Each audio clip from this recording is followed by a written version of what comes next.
Friends, नमस्कार। Chemistry classes with Rajesh Gaur में आप लोगों का स्वागत है। मोस्ट वेलकम है। तो आज हम लोग 12th की केमिस्ट्री चैप्टर सरफेस केमिस्ट्री पढ़ने जा रहे हैं और इसकी हम लोग पढ़ने जा रहे हैं प्यूरिफिकेशन ऑफ कोलाइडल सॉल्यूशन। हमने प्रिपरेशन पढ़ा, प्रॉपर्टीज पढ़े और अब बात करते हैं प्यूरिफिकेशन ऑफ कोलाइडल सॉल्यूशन की। तो purification of colloidal solution 3 method के द्वारा इसका प्यूरिफिकेशन किया जाता है। और ये आपका फर्स्ट है डायलिसिस, सेकंड है आपका इलेक्ट्रोडायलिसिस, थर्ड है आपका अल्ट्रा फिल्ट्रेशन। तो फर्स्ट की बात करते हैं डायलिसिस की। डायलिसिस, इलेक्ट्रोडायलिसिस और अल्ट्रा फिल्ट्रेशन, फर्स्ट यही आपका जो है नीट का क्वेश्चन बना या जी का क्वेश्चन बना है आपका। Purification of colloidal solution methods are या इज नॉट पॉसिबल या मेथड नहीं है। तो ये 3 मेथड्स हैं, डायलिसिस, इलेक्ट्रोडायलिसिस, अल्ट्रा फिल्ट्रेशन। कोई 4 मेथड देगा और ये आपका ऑप्शन होगा रॉन्ग। तो पूछेगा कौन सा आपका कोलाइडल सॉल्यूशन के प्यूरिफिकेशन का मेथड नहीं है। ये 3 मेथड है, आप जान लीजिए। और 4th वाला ऑप्शन होगा इनकरेक्ट। जो भी कहता है इस बेस पर आप जो है इसका आंसर देंगे। और व्हाट इज द डायलिसिस। अब हम पढ़ रहे हैं कोलाइडल सॉल्यूशन। कोलाइडल सॉल्यूशन में तमाम इम्प्योरिटीज हैं, जैसे ट्रू सॉल्यूशन है, क्रिस्टलॉइड है, इलेक्ट्रोलाइट्स हैं और तमाम सॉल्युबल इम्प्योरिटीज हैं। इन्हें पार्चमेंट पेपर के द्वारा या एनिमल वेजिटेबल मेम्ब्रेन के द्वारा, सेलोफोन के द्वारा निकाला जाता है बाहर। किससे? कोलाइडल सॉल्यूशन से, बाई पार्चमेंट पेपर और एनिमल या वेजिटेबल मेम्ब्रेन और आपका सेलोफेन सीट के द्वारा इसे बाहर सेपरेट कर दिया जाता है। इसी का नाम है आपका डायलिसिस। हमने लिख लिया है crystalloid, true solution and soluble impurity. आपका क्रिस्टलॉइड, ट्रू सॉल्यूशन और जो डिसॉल्व इम्प्योरिटी है separated by parchment membrane, separate किया जाए पार्चमेंट मेम्ब्रेन के द्वारा या एनिमल वेजिटेबल मेम्ब्रेन के द्वारा या आपका सेलोफेन सीट के द्वारा from colloidal solution called dialysis. तो कोलाइडल सॉल्यूशन में जो इम्प्योरिटीज हैं, सॉल्युबल इम्प्योरिटी हैं, वो इम्प्योरिटी आपका है इलेक्ट्रोलाइट।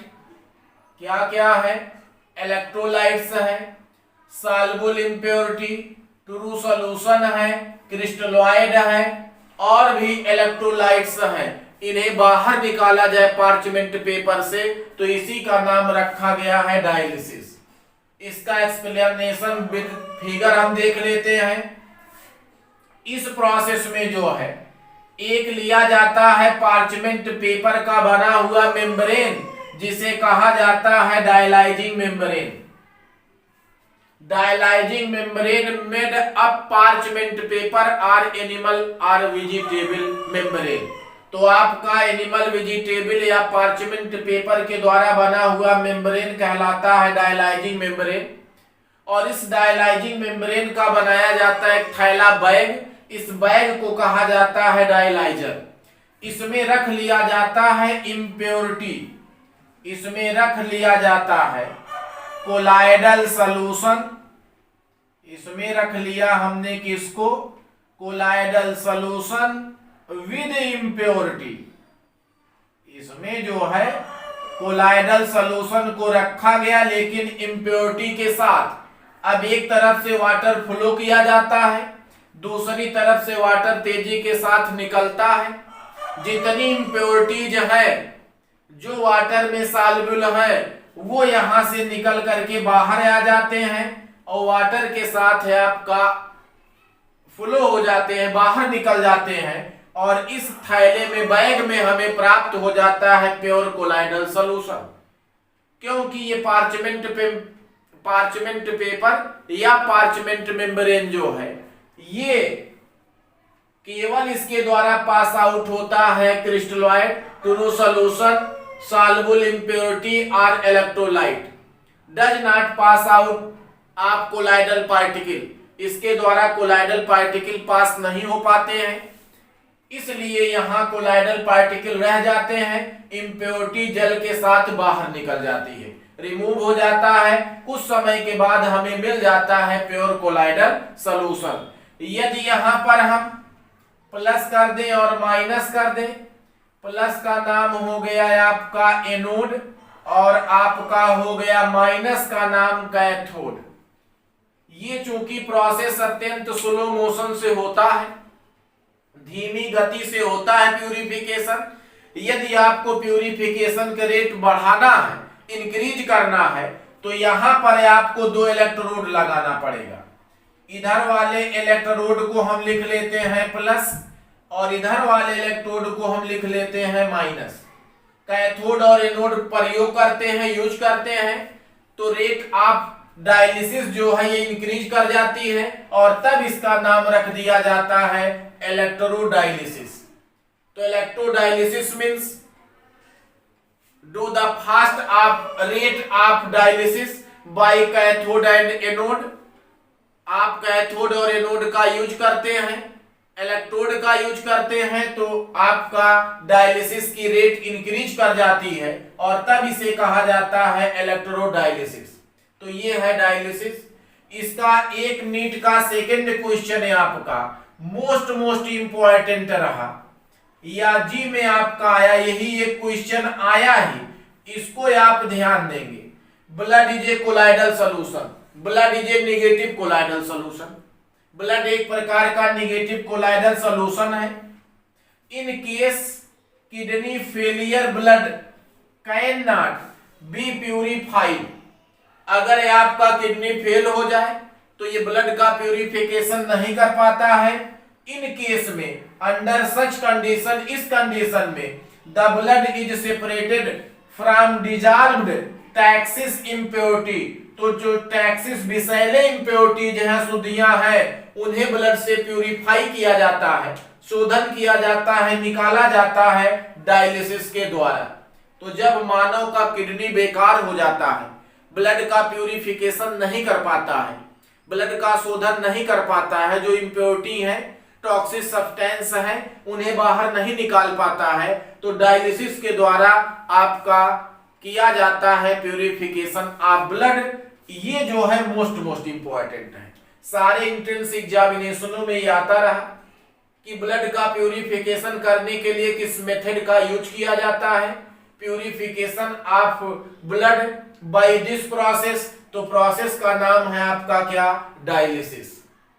क्या है आपका, crystalloid true solution electrolyte and soluble impurity separated by parchment paper from colloidal solution called dialysis and membrane is called dialyzing membrane and bag is called dialyzer.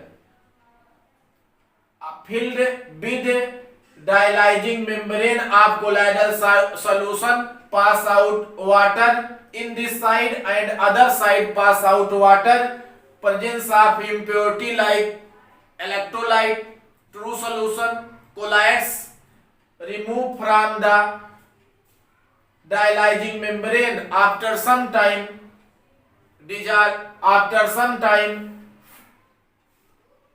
deposit on colloidal solution in bag। कुछ समय के बाद इसी में deposit हो जाता है, एकत्रित हो जाता है, बाकी इम्प्योरिटी आपका बाहर निकल जाता है। यदि मानव का किडनी बेकार हो जाए, गुर्दा बेकार हो जाए, तो आप डायलिसिस के द्वारा इसका करते हैं ब्लड का प्यूरिफिकेशन। सबसे most important purification of colloidal solution के 3 मेथड्स हैं, डायलिसिस, इलेक्ट्रोडायलिसिस, अल्ट्राफिल्ट्रेशन। तो यही दिया जाता है कि कौन से प्रोसेस हैं प्यूरिफिकेशन के कोलाइडल सॉल्यूशन के, तो ये 3 हैं। 4th वाला रहेगा नहीं रहेगा, वही पूछेगा कौन सा मेथड नहीं है, किसका, प्यूरिफिकेशन ऑफ कोलाइडल सॉल्यूशन का। और ये किडनी वाला आप अवश्य जानिए, इसमें आप इलेक्ट्रोड यूज कर दीजिए, वैसे ये थैले में ले लीजिए, कोई पदार्थ पानी में डाल दीजिए, देखेंगे जो पानी में सॉल्युबल है घुल जाएगा, अदर सब्सटेंस थैले में रह जाएगा। वही प्रोसेस अपनाया गया है कि इसमें आपका प्यूरिफिकेशन ऑफ कोलाइडल सॉल्यूशन में। तो बात करते हैं हम थर्ड मेथड की, जिसका नाम है अल्ट्रा फिल्टरेशन। नाम क्या है? Ultra filtration. ये आपका एक मेम्ब्रेन है, ये हो गया मेम्ब्रेन, या आप कह लेते हैं पार्चमेंट मेम्ब्रेन। अब इस पार्चमेंट मेम्ब्रेन, यहां पार्चमेंट मेम्ब्रेन नहीं बल्कि आप लिख लेंगे simple parchment membrane. Simple parchment membrane, इसमें पाए जाते हैं छोटे छोटे पोर। ये पोर 0.003 से लेकर के 0.004 मिलीमीटर रेडियस के होते हैं। सिंपल पार्चमेंट पेपर में छोटे छोटे पोर पाए जाते हैं। ये पोर इतने रेडियस के होते हैं, माने ये काफी बड़े हैं।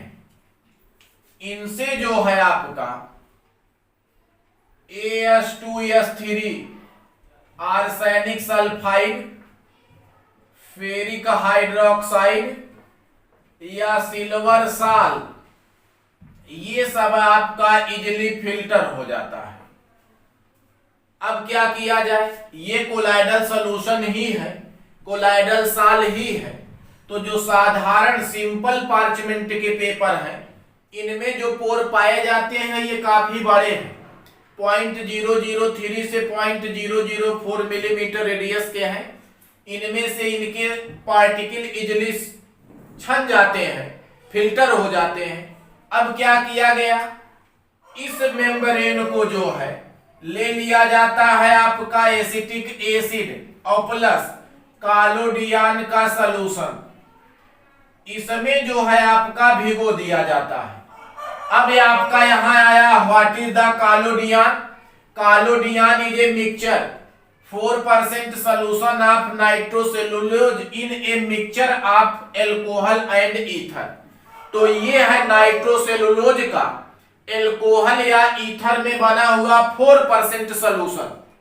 नाइट्रोसेलुलोज का ईथर या एल्कोहल में बना हुआ 4% का सोल्यूशन कहलाता है कालोडियान सोल्यूशन। तो इस मेम्ब्रेन को इसमें भिगो दिया जाता है, और जब भिगोया जाता है तो ये जो आपके पोर है ये काफी स्मॉल हो जाते हैं, छोटे हो जाते हैं।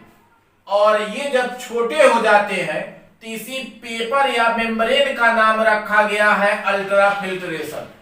अब इसमें से जो है आपका कोलाइडल पार्टिकल नहीं छन पाते हैं।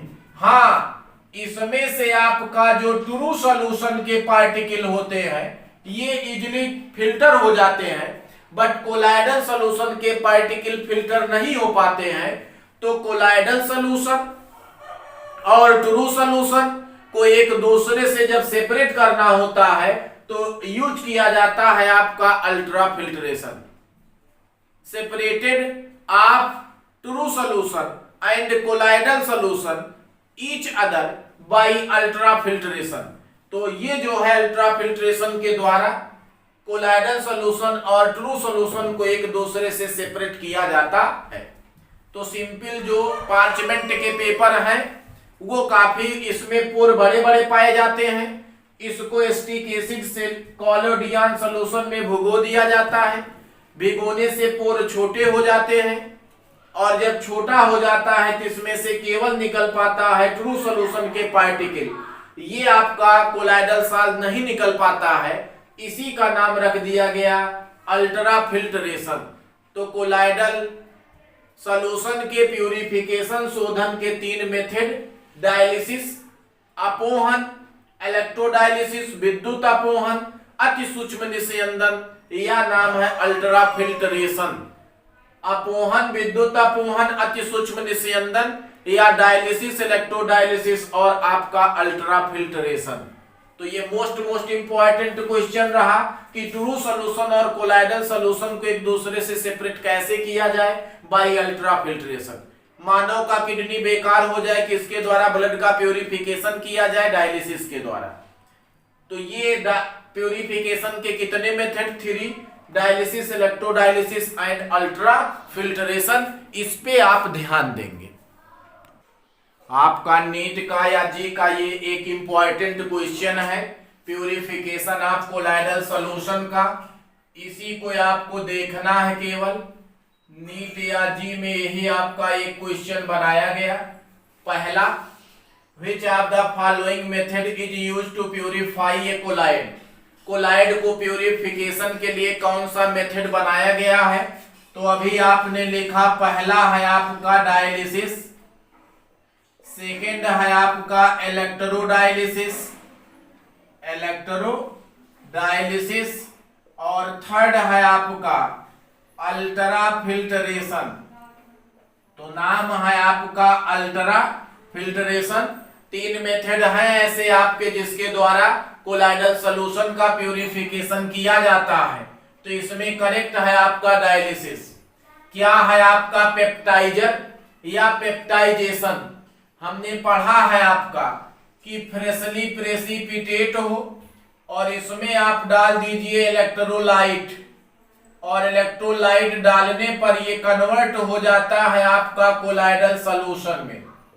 तो इस रिएक्शन का नाम रखा गया है peptization. Presence of strong electrolyte freshly precipitate converted into colloidal solution is called peptization या पेप्टीकरण। तो इसके द्वारा आपका कोलाइडल सॉल्यूशन या कोलाइडल सॉल्व बनाया जाता है। आपका अपोजिट चार्ज वाले मिला दिए जाते हैं, ये सेम चार्ज वाले मिला दिए जाते हैं कोलाइडल पार्टिकल। रिपल्सन के कारण दूर दूर रहते हैं और बन जाता है कोलाइडल सॉल्यूशन। डायलिसिस हमने पढ़ा, ब्रेडिंग आर्क। इस मेथड के द्वारा कोलाइडल सॉल्व बनाया जाता है इनर्ट मेटल का। तो ये आपका इनर्ट मेटल है, या जिसका नाम है आपका नोबल मेटल, जैसे गोल्ड है, प्लेटिनम है और सिल्वर है। इनका कोलाइडल सॉल्व बनाया जाता है। जिनका कोलाइडल सॉल्व बनाना होता है उनके 2 इलेक्ट्रोड ले लेते हैं और 2 इलेक्ट्रोडों को आप KOH सॉल्यूशन में रख लेते हैं और निचले सिरे में इलेक्ट्रिक आर्क फ्लो करते हैं। ये आपका वेपराइज्ड होता है, वापर में कन्वर्ट होता है। इसे आइस बाथ में रख दिया जाता है और इस आइस बाथ में रखने पर ये कोल्ड हो जाता है, कन्वर्ट हो जाता है कोलाइडल सॉल्यूशन में। और coagulation, colloidal solution strong electrolyte के प्रेजेंस में प्रेसिपिटेट में बदल जाए तो कोआगुलेशन है। Presence of electrolyte colloidal solution converted into precipitate called coagulation. जैसे हमारे शरीर में कहीं कट जाए, ब्लीडिंग होने लगे और उस पर हम फिटकरी लगा दें तो ब्लड ब्लीडिंग रुक जाए, यही क्या है? कोआगुलेशन है।